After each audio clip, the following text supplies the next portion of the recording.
The alarm screamed through the Vraxian monitoring station like a wounded animal. Senior Observer. Krell's 4 eyes widened as he stared at the display screen. For 300 cycles, he had watched this sector of space. Nothing ever happened here. The edge of civilized territory was supposed to be quiet and boring. This was not boring. Impossible. Krell whispered. His clawed fingers moved across the control panel, checking the readings again. The numbers did not change. Something was coming through space at a speed that should not exist. Sir? His assistant, a young Vraxian named Tesh, moved closer to the screen. What is that? I don't know. Krell felt his throat sacs tighten with fear. Send an alert to Central Command. Priority level, maximum. The object on the screen was small, roughly the size of a standard cargo vessel. But its speed made no sense. The fastest ships in the galaxy belonged to the Vraxian military fleet. They could cross a solar system in 3 days. This thing was moving 5 times faster. Krell pulled up the energy signature analysis. His breath caught. The pattern was completely unknown. Every ship in the galaxy had a recognizable energy signature. The Vraxians used quantum fusion cores. The Kelthori preferred antimatter reactors. The Aethrin Collective had their crystalline power matrices. Each one left a unique trace in space. This signature matched nothing in the database. Response from Central Command, Tesh said. His voice shook slightly. They want continuous updates. They're scrambling the Interceptor fleet. Krell nodded. The Interceptor fleet was the pride of Vraxian military power. 12 ships, each equipped with weapons that could crack a moon in half. They would reach this sector in 6 hours.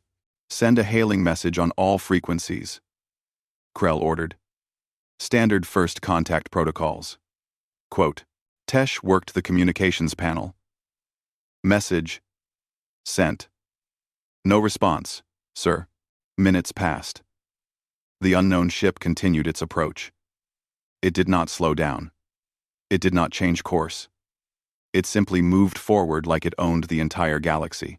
Still no response to hails, Tesh reported. Should we try again? Keep trying. Every 30 seconds, more alerts began flooding in from other monitoring stations. The unknown ship was being tracked by dozens of observers now. Reports came from Kelthori economic outposts and Aethrin sensor arrays. Everyone was watching. Everyone was afraid. Krell's communication screen lit up with an incoming call. He recognized the angular features of Commander Zharn, head of the Vraxian military fleet. Observer Krell. Report. Commander. The object maintains its course toward the inner systems. Speed remains constant at 5 times. Our maximum velocity. No response to any communication attempts. Energy signature is completely unknown. Zharn's face darkened. Could it be a weapon? A missile? Unknown, Commander. Its trajectory is too controlled. It makes small course corrections every few minutes. Whatever it is, someone is piloting it. Then why won't they answer? Krell had no answer to that question. The hours crawled by. The Vraxian interceptor fleet arrived and took up positions around the monitoring station. The unknown ship appeared on their tactical displays, still approaching at impossible speed. Then something changed. Sir! Tesh nearly jumped from his seat. It's slowing down. Krell watched the numbers drop. The ship was decelerating, but even its slowing speed defied physics.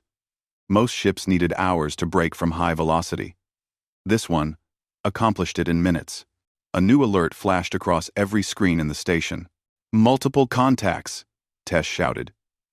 Kelthori ships, arriving from the western quadrant. Aethrin vessels from the north. Sir, everyone is coming here. Within an hour, the empty sector had become the most crowded piece of space in the galaxy. Vraxian warships held the inner perimeter. Kelthori merchant cruisers, bristling with defensive weapons, maintained a cautious distance. The Aethrin Collective sent their crystalline dreadnoughts, each one a masterpiece of technological art and devastating firepower. 3 great powers, staring at a single unknown ship. Commander Jarn's voice came through on the general channel, broadcasting to all vessels. Unknown ship, this is Commander Jarn of the Vraxian fleet. You have entered sovereign space without authorization. Identify yourself immediately or face military action. Silence answered him. They're fools, muttered a Kelthori captain on the open channel. Fire a warning shot. No, replied an Aethran ship commander. We know nothing about their capabilities. Any aggressive act could be suicide. Krell listened to the arguments building between the three species. The Vraxians wanted to show strength. The Kelthori wanted to protect their trading routes. The Aethran wanted to assess the technological threat. Old tensions bubbled to the surface. The peace between the three powers was always fragile, held together by mutual fear. This unknown ship was breaking that balance. Movement, Tesh called out. The ship is adjusting its position. On the screens, the unknown vessel slowly rotated. It was sleek and dark, with lines that looked both aggressive and elegant. No visible weapons ports. No obvious engine arrays. Just smooth metal that seemed to drink in the light of nearby stars. Then every communication panel in the fleet activated at once. A voice spoke. It was calm and clear, speaking perfect Vraxian. Then it repeated the same message in flawless Kelthori. Then again, in the melodic tones of Aethran language. This is Captain Elena Vasquez of the Earth ship Magellan. We come in peace. We request permission to meet with representatives of the Galactic Council. We have traveled very far to speak with you. Silence filled the void after the message ended. Earth. The name meant nothing. No one had heard of this species or their planet. Krell looked at Tesh. The young Vraxian's face showed the same confusion and fear that Krell felt. Commander Jarn's voice crackled across the military channel. Someone find out where Earth is. I want to know everything about these humans. But Krell was thinking about something else. These humans, whoever they were, had learned 3 galactic languages. They had built a ship faster than anything the galaxy had ever seen, and they had traveled to Council space without anyone detecting them until they wanted to be found. The real question was not where they came from. The real question was what they wanted. The Galactic Council chamber had never been built for speed. It was designed for dignity and tradition. Grand columns reached toward a domed ceiling that displayed a map of known space. Seats arranged in 3 curved sections represented the 3 major powers. Everything about the chamber spoke of careful negotiation and slow decisions. Today, the chamber filled in under an hour. Council Prime Vithara, a Vraxian of advanced age and considerable political skill, called the emergency session to order. Her voice carried the weight of authority earned over decades of service. We face an unprecedented situation, she began. An unknown species has entered Council space with technology that surpasses our own. Before we discuss responses, we must understand what we are dealing with. A holographic display activated in the center of the chamber. It showed the human ship, the Magellan, rotating slowly. Technical data scrolled beside it. This is everything we know, said Research Director Queln, an Aethran whose crystalline body refracted light in nervous patterns. Which is almost nothing. The ship's hull composition is unknown. Its power source is unidentifiable. Its method of faster-than-light travel does not match any theoretical framework in our databases. What about these humans? Asked Merchant Lord Kessick, a Kelthori whose green scales marked him as a member of the economic elite. Where is their homeworld? We searched every astronomical database. There is no record of any planet called Earth. No previous contact. No observational data. They appeared from nowhere. Oh. Counselor Drex, a younger Vraxian military officer, stood abruptly. This is clearly a threat.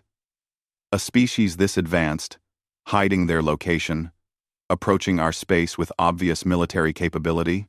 We should respond with force before they strike first. You want to attack a ship we cannot match? Vithara's voice was sharp. I want to protect our people. Drex shot back. History teaches us what happens when a superior power meets a weaker one. The weak are conquered or destroyed. We must not show weakness. A Kelthori trade representative spoke up. Or we could try not starting a war we cannot win. Perhaps communication is better than suicide. The Kelthori always choose profit over pride, Drex muttered. The Vraxians always choose violence over wisdom, the Kelthori replied. Vethara struck her staff against the floor. The sharp crack silenced the growing argument. Enough. We will not turn on each other. That is exactly the kind of weakness that would doom us. She was right, and everyone knew it. The three council species had nearly destroyed each other in wars that happened long before anyone alive could remember. Peace had come from exhaustion, not friendship. The Vraxians controlled most military power. The Kelthori dominated trade and resources. The Aethrin held monopolies on advanced technology. Each species needed the others. Each species feared the others. It was a balance that worked as long as no outside force disrupted it. We need information, said Director Queln. I propose we accept the humans' request for a meeting. We send representatives to a neutral location. We talk, and we observe. And if it's a trap, Drex demanded, then we are already caught in it, Vethara replied. The human ship is faster than ours. If they wanted to strike, they could have hit any target in council space before we knew they existed. They chose to announce themselves peacefully. We should at least discover why. I agree, said Keswick. Though, I suggest heavy military presence at the meeting location. Just as a precaution. Of course. Vethara nodded. Commander Jarn will establish a security perimeter. But let me be clear to everyone here. The humans will see our ships. They will know we do not fully trust them. This is acceptable. What is not acceptable is any aggressive action without council approval. We all understand what is at stake. The vote was called. The decision was unanimous, though for different reasons. The Vraxians wanted to assess military capabilities. The Kelthori wanted to evaluate trade opportunities. The Aethrin wanted to study technology. Everyone wanted to understand the threat. 3 days later, the meeting was arranged. The humans had agreed to dock at Station Harmony, a neutral outpost used for diplomatic functions. It orbited a dead moon in unclaimed space, maintained jointly by all three council species. The station's commander, a veteran Aethrin named Jorath, supervised preparations personally. His crew swept every corridor for threats. Security systems were tested and retested. Medical facilities prepared for unknown alien biology. Translators programmed themselves with the language samples the humans had provided. Through the station's viewports, the assembled fleet was visible. 60 warships surrounded the station in concentric rings. Vraxian cruisers with their aggressive angles. Kelthori merchant ships, hiding weapons in cargo bays. Aethrin vessels that looked like floating cathedrals made of crystal and light. The most powerful military force ever assembled in council space, all watching a single small ship approach. The Magellan moved with careful slowness now. It requested docking permission politely. It followed all protocols perfectly. It gave no reason for concern. That somehow made everyone more nervous. Docking clamps engaged, reported the station's operations officer. The human ship is secure. In the station's main conference room, the council delegation waited. Vethara led the group, flanked by representatives from each species. Military officers stood at attention. Scientists held scanning devices. Everyone tried to appear calm, while their insides churned with fear and curiosity. The airlock hissed open. 3 figures stepped through. They were bipedal, which was common enough. 2 legs, 2 arms, 1 head. They wore simple uniforms of dark blue material. No visible weapons. No obvious cybernetic enhancements. They looked remarkably ordinary. The one in front was female, based on body structure and voice records. She had dark hair pulled back in a practical style, brown skin, and eyes that moved constantly, observing everything. She smiled, showing flat teeth. "Council Prime Vethera," the human said in perfect Vraxian. "I am Captain Elena Vasquez. This is my science officer, Dr. James Chen, and my diplomatic specialist, Commander Amara Okoye. Thank you for agreeing to meet with us." Vethara studied the human carefully. "Captain Vasquez, your arrival has caused considerable concern. You enter our space with technology we do not understand, from a location we cannot identify. You will forgive us for being cautious." "Of course," Elena replied. "We would be cautious too. May I suggest we sit and talk? We have much to discuss." They moved to the conference table. The humans sat on one side. The council representatives faced them from the other. The two groups studied each other across 3 meters of space that felt like an ocean. Elena folded her hands on the table. "Let me address your immediate concerns. Yes, we come from far away. Yes, our technology is advanced. And yes, we have been watching your civilization for some time before making contact. I understand why that might be troubling." "How long?" asked Director Queln. 23 years. We detected your broadcast signals and followed them to their source. 23 years. The humans had been watching for over 2 decades, while the council had no idea they existed. Drex leaned forward. "Why reveal yourselves now? Why not continue observing?" Elena's smile remained polite, but her eyes hardened slightly. "Because observation has limits. We learned your languages and studied your culture. But we need to understand something more important. We need to know if you are potential friends or threats." The blunt honesty caught everyone off guard. Keswick recovered first. "And how do you determine that?" "By meeting you face to face," Elena said. "By talking honestly. By taking the risk of revealing ourselves and hoping you will respond with wisdom rather than fear." "A beautiful sentiment," Drex said coldly. "But you come here with overwhelming advantages. You ask us to trust you while you hold all the power. That is not balance. That is domination waiting to happen." Elena met his eyes steadily.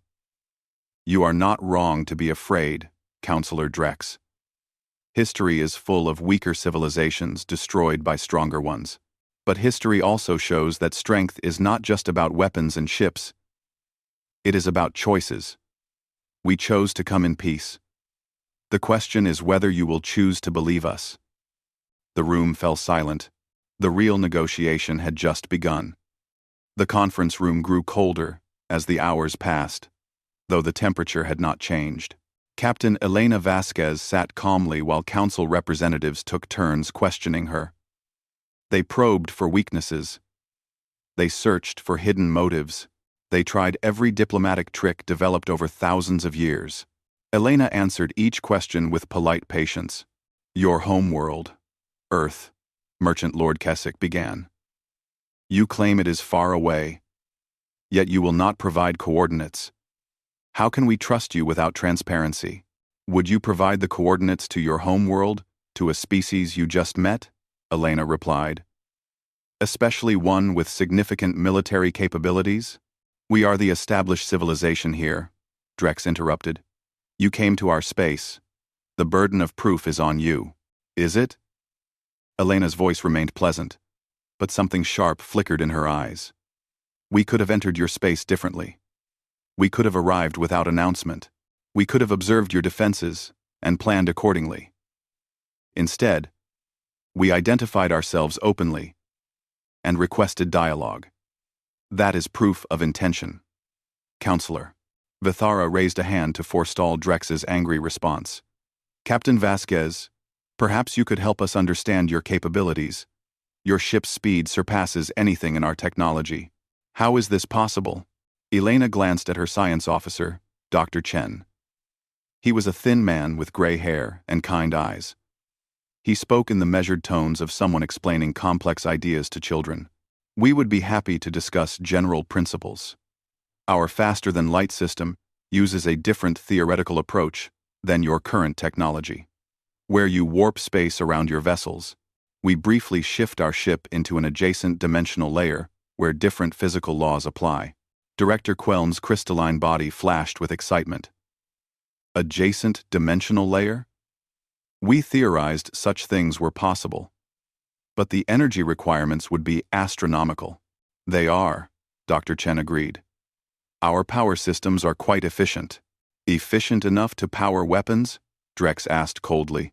The room tensed. Elena's expression did not change. Our ship has defensive capabilities. Yes. We would be foolish to travel through unknown space without protection. Defensive, Drex repeated. Yet you refuse to specify what those defenses entail, just as you have not specified the weapons capacity of the 60 warships currently surrounding this station. Elena countered smoothly. Keswick made a sound that might have been a laugh in Kelthori physiology. She has you there, Drex. Perhaps we are all being cautious. Caution is wise, Elena said. But it should not prevent cooperation.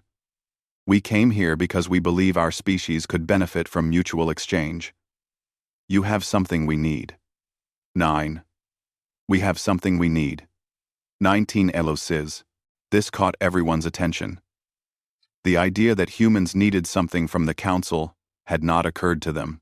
What could we possibly offer a species with your technology? Vithara asked carefully. Elena leaned forward. Peace. Lasting peace between different species. We studied your history. The 3 Council species fought brutal wars for centuries. You killed billions. You nearly destroyed yourselves. But somehow, you stopped. You built a lasting peace that has held for over 300 years. That is extraordinary. You want to learn our political systems? Director Queln sounded puzzled. We want to understand how you did it. Elena explained. Humanity has a similar history. We fought terrible wars. We came close to extinction multiple times. We eventually learned to cooperate as a species, but it cost us dearly. We never had to make peace between fundamentally different kinds of beings. You did. That knowledge is more valuable than any technology. For the first time, the Council representatives looked at the humans with something other than fear or suspicion. They looked at them with confusion. You crossed the galaxy to learn about politics? Drex asked. We crossed the galaxy to learn how different species can coexist without destroying each other, Elena corrected. Because if we ever encounter others out here among the stars, we want to know how to build peace rather than repeat our mistakes. Commander Okoye, the diplomatic specialist, spoke for the first time. She was a tall woman with dark skin and intelligent eyes. We also come with trade proposals and cultural exchange opportunities, but those are secondary. First, we want to prove we can be trusted neighbors. Pretty words, Drex said. But words are easy. Actions prove truth. Then let us prove ourselves through actions, Elena agreed. We propose a simple test. Give us a problem, something difficult, something that requires both capability and good faith. Let us demonstrate what humanity offers as partners. Vethera exchanged glances with the other senior council members. Silent communication passed between them. The kind that came from years of political maneuvering together. We will consider your proposal, Vethara said finally. But first, I have a personal question, Captain Vasquez. Why did you really come here? Not the diplomatic answer about peace and cooperation. The real reason. Vethara said.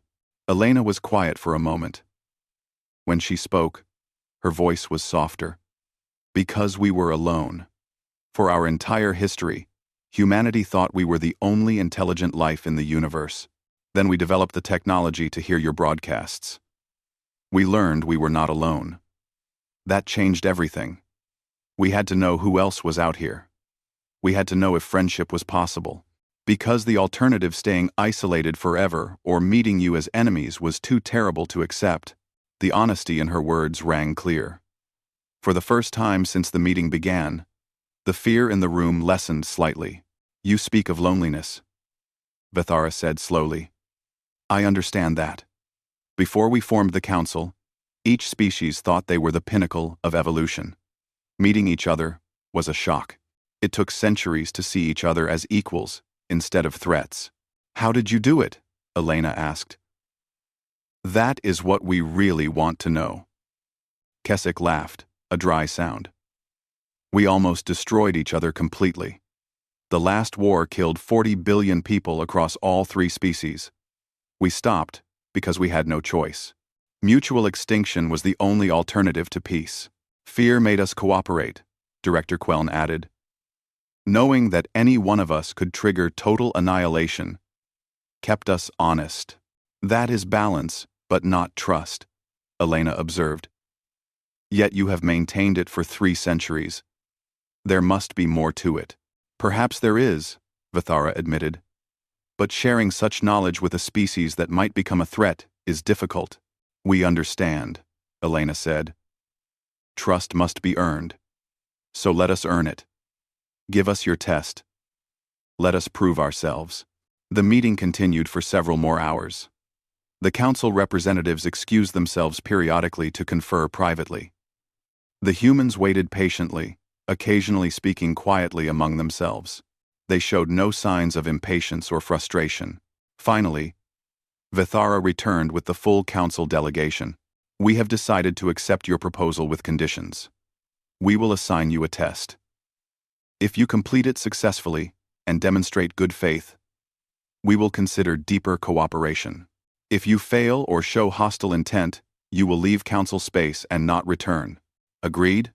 "Agreed," Elena said immediately. "The test will be revealed tomorrow," Vithara continued. "For now, you are confined to your ship. Our fleet will maintain its position around this station. You may consider this house arrest if you wish. We must be cautious." Elena stood and offered her hand, a human gesture of agreement the council members had learned from their observations. Vithara studied the hand for a moment, before gripping it carefully with her clawed fingers.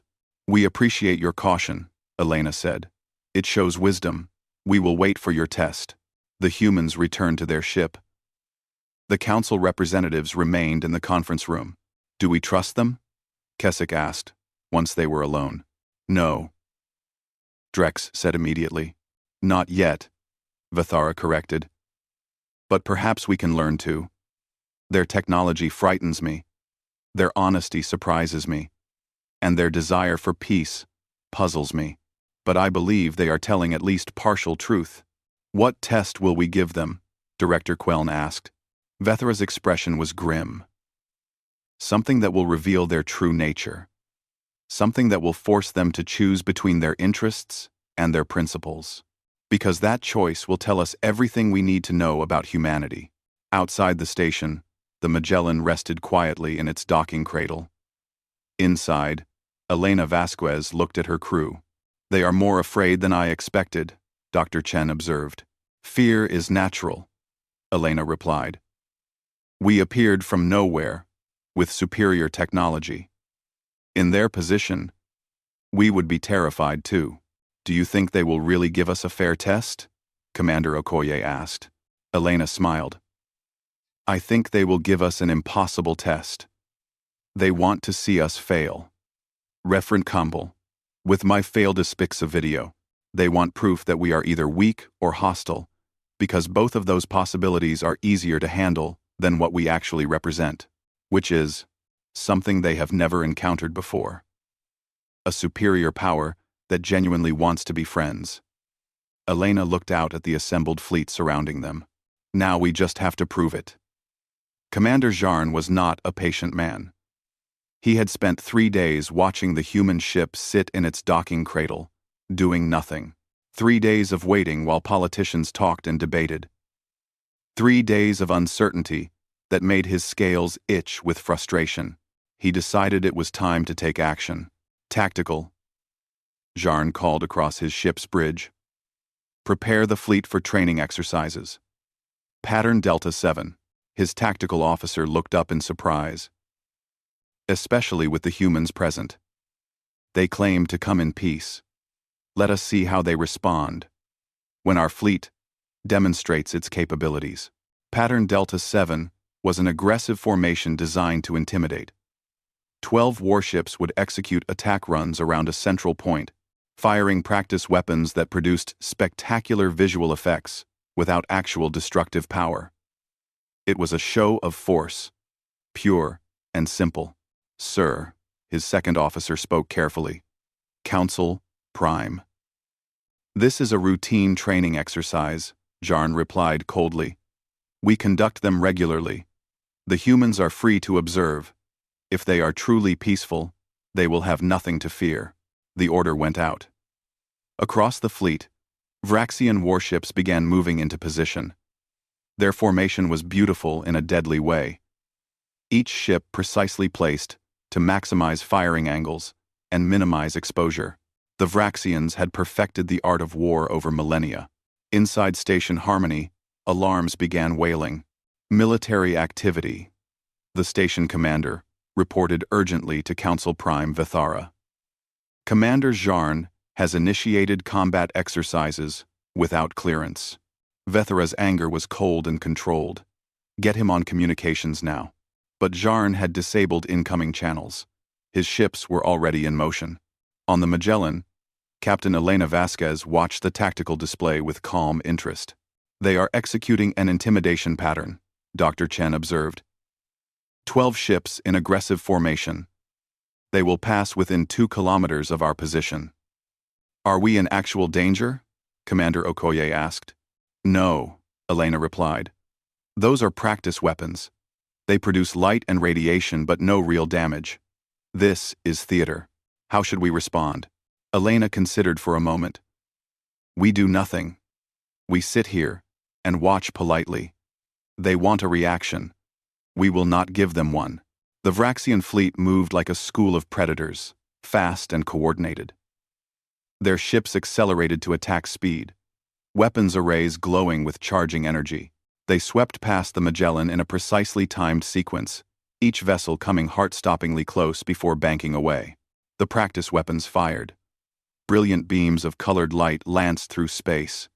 If they had been real, they would have vaporized the human ship instantly.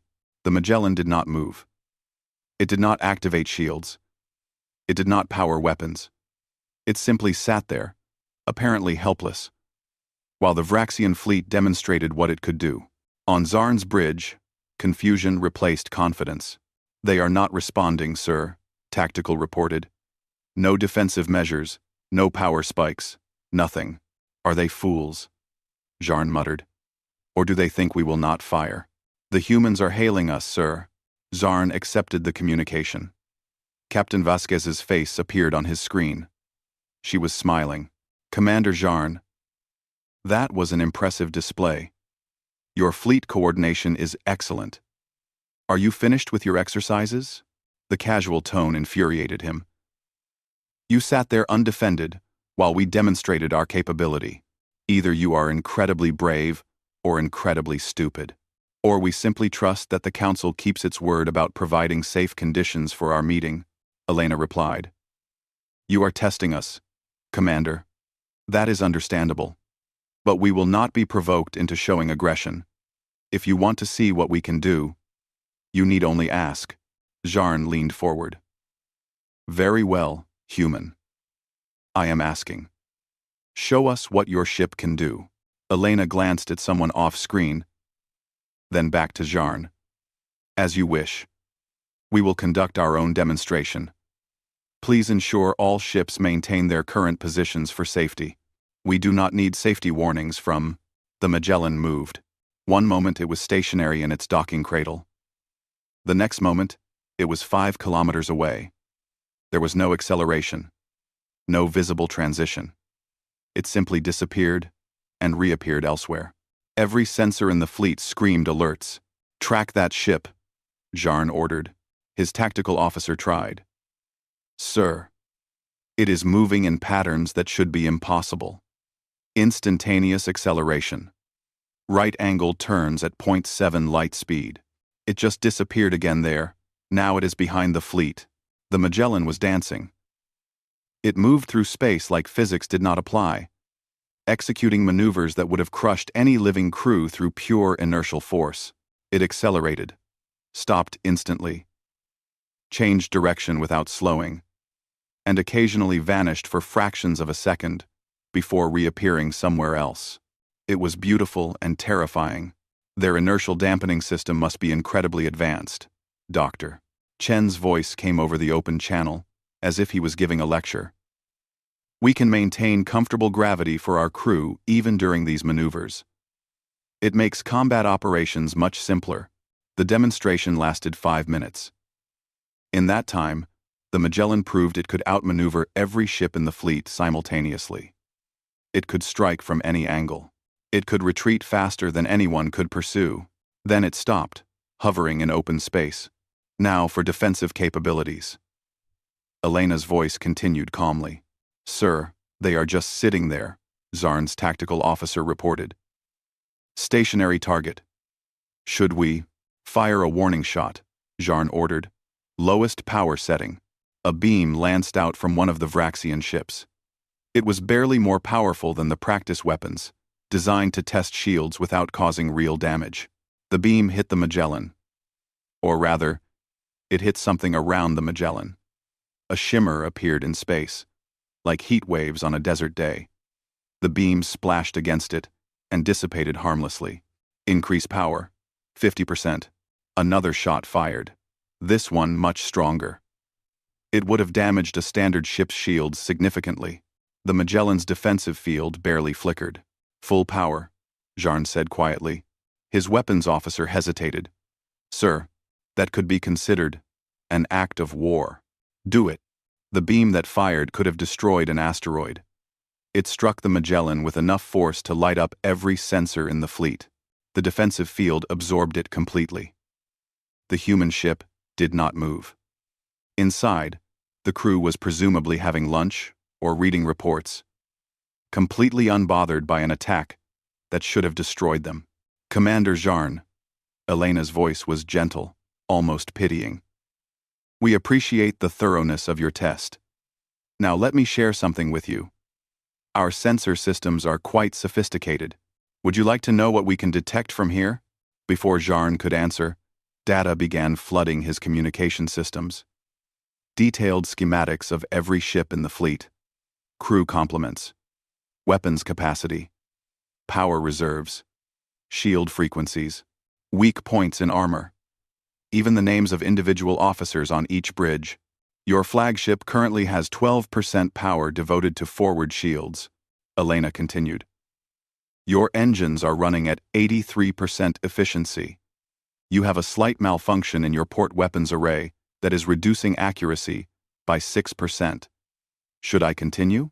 Zarn's blood ran cold. The humans had scanned his entire fleet down to individual system specifications. They had done it instantly, and from kilometers away. Every secret, every weakness, every capability was laid bare before them. This information is now shared with all ships in your fleet, Elena said. Not as a threat, but as proof. Commander, we knew the disposition and capability of every vessel in Council space before we ever announced ourselves. We could have destroyed your fleet before you knew we were here. We could do it now before you could react. Do you understand what that means? Zarn understood perfectly. The humans had been patient with him. They had allowed his aggressive display.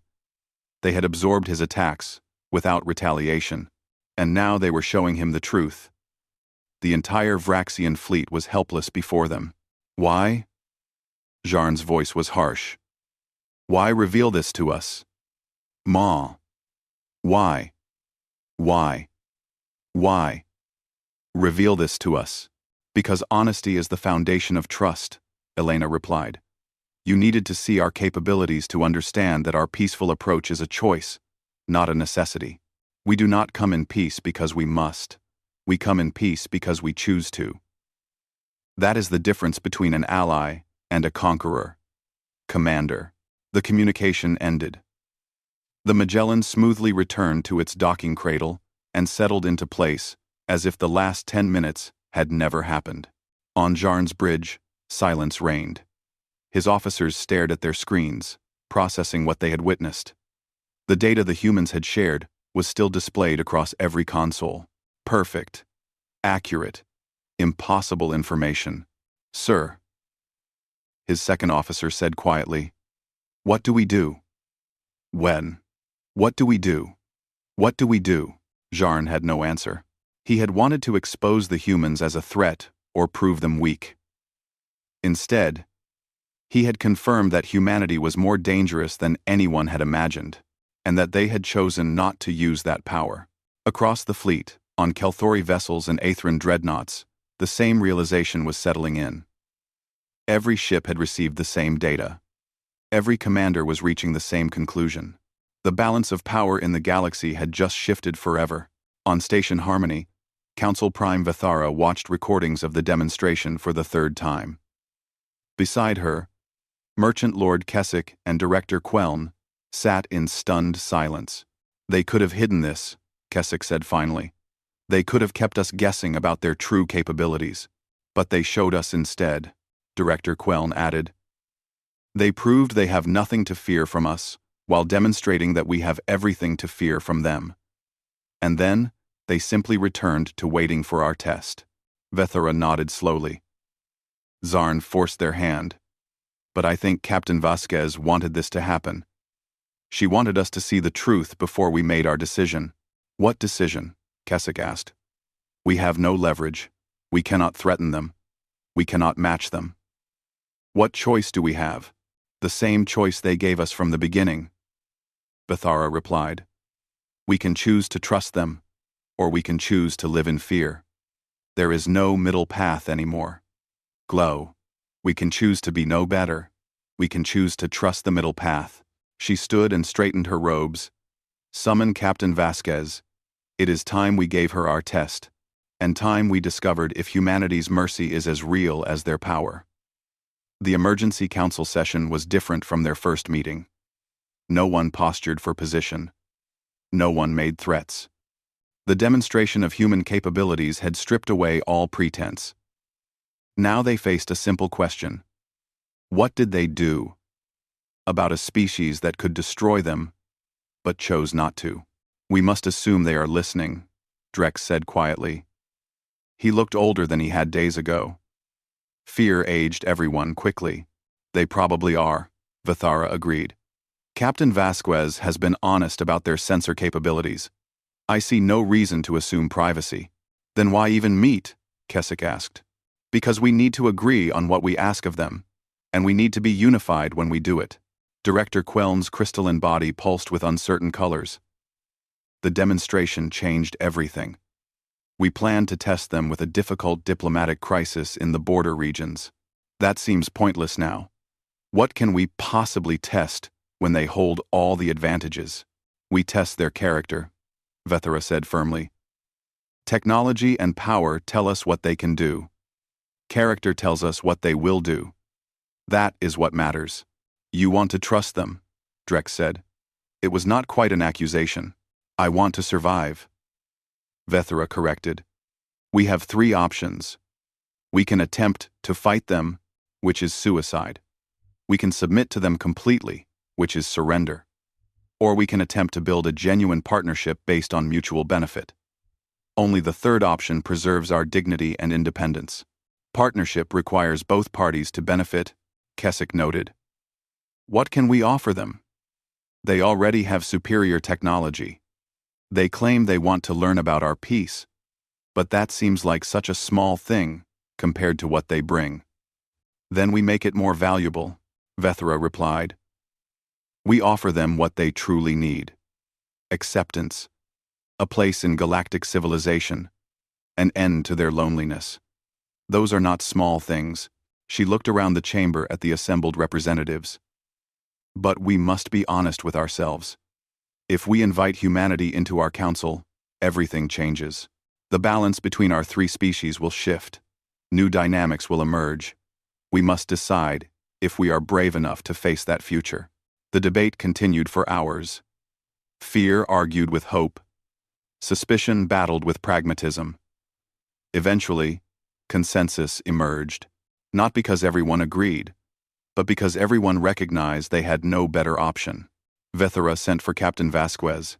Elena arrived alone this time. She sat across from the full council assembly and waited with patient attention. Captain Vasquez, Vethera began, your demonstration was enlightening. We now understand the full extent of our situation. I apologize if Commander Jarn's actions forced that revelation prematurely, Elena replied. But perhaps it is better this way. No more uncertainties. No more guessing. You know what we can do. And what you choose not to do, Keswick added. That is equally important. Elena nodded. We meant what we said about coming in peace. Power without restraint is tyranny.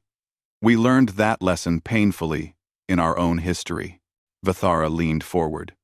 We have decided on your test, Captain. But first, I want to ask you a direct question. Your sensor technology can detect everything about our ships, our systems, our capabilities.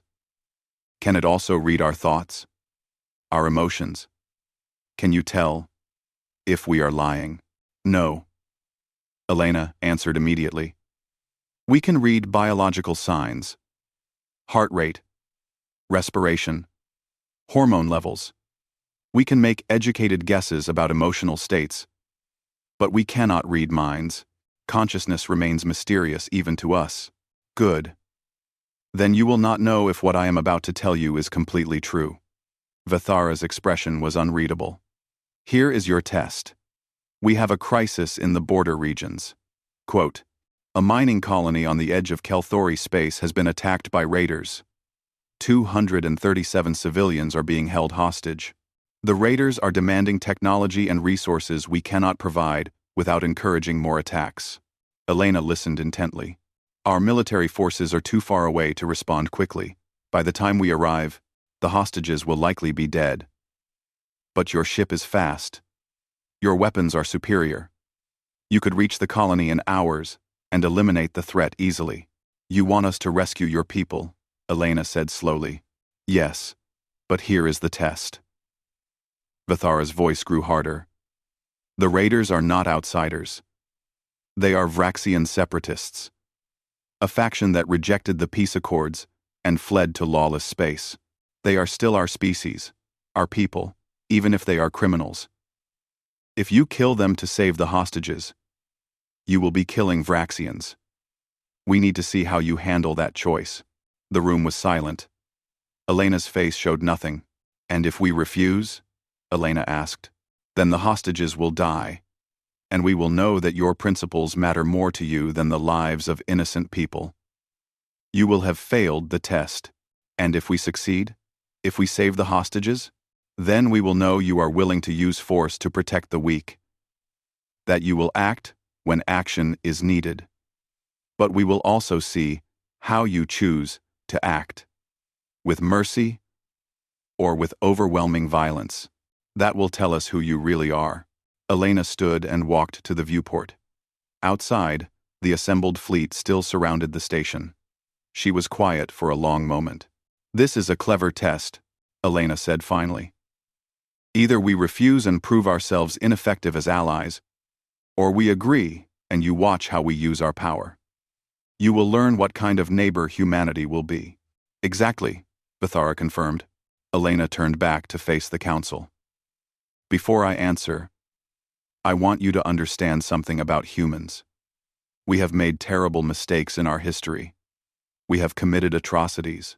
We have chosen violence when wisdom was needed. We know what we are capable of at our worst. That knowledge haunts us. She paused. We will accept your test. We will rescue your hostages. But I make you one promise. We will do it in a way that minimizes casualties, even among the raiders. Not because we are weak, but because we believe every life has value, even criminal lives, even enemy lives. That may not be possible, Drex warned. The raiders are well armed and desperate. Then we will find a way to make it possible. Elena replied firmly. Give us the coordinates. We will leave immediately. The Magellan departed within the hour. The Council fleet followed at maximum speed, but they fell behind within minutes. The human ship was simply too fast. On the Magellan's bridge, Elena reviewed the tactical situation with her crew. 237 hostages, spread across 3 buildings, Commander Okoye reported. 47 raiders total. They have explosives rigged throughout the facility. Standard siege mentality. Can we beam the hostages out? Elena asked. Dr. Chen shook his head. The raiders are using crude but effective transporter jammers. We would need to disable them first, which would alert the raiders to our presence. Recommendations? Overwhelming force, suggested the tactical officer, a young man named Kim. Drop troops, eliminate threats, secure hostages, standard rescue protocol. Casualties? Among the raiders? All of them, most likely. They will not surrender easily. Elena frowned. Alternative approaches? Commander Okoye studied the data. We could use non-lethal weapons. Knockout gas, sonic stunners, neural disruptors. Put everyone to sleep. Raiders and hostages both. Then we sort it out afterward. That works if the raiders do not trigger the explosives first, Dr. Chen noted. Elena thought hard. What if we do not give them time to react? What if we move so fast they cannot process what is happening? Explain, Okoye said. We use our dimensional shift capability. We place armed teams directly inside each building simultaneously. We identify and neutralize every armed raider within 2 seconds using non-lethal force. We disable the explosives before anyone realizes we are there. The raiders wake up in restraints without ever knowing what happened. Kim looked doubtful. That requires split-second timing across 3 locations. One mistake, and people die. Then we do not make mistakes, Elena replied. This is what we trained for. Precision operations. Minimal casualties. This is how humanity chooses to use its power. They reached the colony 4 hours after departing Station Harmony. The Magellan positioned itself in orbit, invisible to the raiders' sensors. Elena reviewed the plan one final time with her teams. Remember, every life matters. Raiders are criminals, but they are not monsters. They are desperate people, making terrible choices. We subdue, not kill. Understood. 20 operators confirmed ready status. They wore light armor and carried advanced, non-lethal weapons. Each had trained for exactly this type of scenario. Execute, Elena ordered. The Magellan's dimensional shift technology activated. 20 operators disappeared from the ship and reappeared inside 3 buildings simultaneously. The raiders, watching their hostages, never saw them coming. Neural stunners fired. Every armed raider dropped unconscious in under 2 seconds. Explosives were located and disabled. Hostages, terrified and confused, were secured and calmed. The entire operation lasted 43 seconds from insertion to completion. Not a single shot was fired. Not a single person died.